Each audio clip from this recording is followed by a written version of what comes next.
मणिपुर के उस जघन्य अपराध और विभत्स कांड पर जितना बोला जाए उतना कम है, जितना उसका विरोध प्रतिकार किया जाए उतना कम है।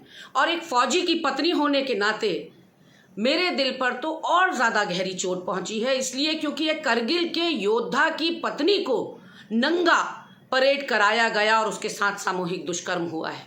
एक फौजी इस देश के लिए, इस देश की सरहदों के लिए, इस देश के नागरिकों की सुरक्षा के लिए क्या कुछ बलिदान करता है, ये कल्पना से भी एक आम आदमी के परे है। एक आम आदमी ये समझ भी नहीं सकता कि वो अपने परिवार को छोड़ता है, वो ऐशो आराम छोड़ता है और वो कितनी कठिन परिस्थितियों में सरहदों पर दुश्मनों से लड़ रहा होता है।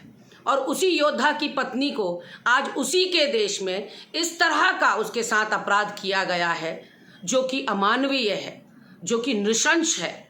ऐसे में अगर अडानी पर सवाल उठाएं तो राहुल गांधी संसद से बर्खास्त हो जाए, निरस्त कर दिया जाए उनकी संसद सदस्यता। और अब आम आदमी पार्टी के सांसद संजय कुमार को भी निष्कासित कर दिया गया है पूरे मॉनसून सत्र के लिए, क्योंकि उन्होंने मणिपुर पर बोला।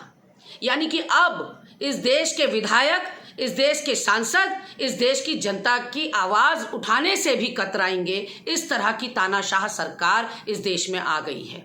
आप खुद सोचिए कि अपनी जनता की, अपने प्रदेश की, अपनी महिलाओं की आवाज़ उठाने पर आज जो संजय कुमार को मिली है सज़ा, आम आदमी पार्टी के जो सांसद हैं उनको पूरे सत्र के लिए निष्कासित कर दिया गया, तो कौन MP MLA अब आपकी बात उठाने का साहस पार्लियामेंट में दिखाएगा। वहीं आप देखिए साथियों कि किस तरह से लगातार लोकतंत्र और संविधान की हत्या हो रही है। हम कह रहे थे और आप जुमला समझ रहे थे, वाकई में हो रही है, क्योंकि जब विपक्ष नहीं होगा तो फिर कोई लोकतंत्र नहीं होगा। और एक सशक्त विपक्ष लोकतंत्र की आत्मा, उसकी जान, उसकी पहचान होता है।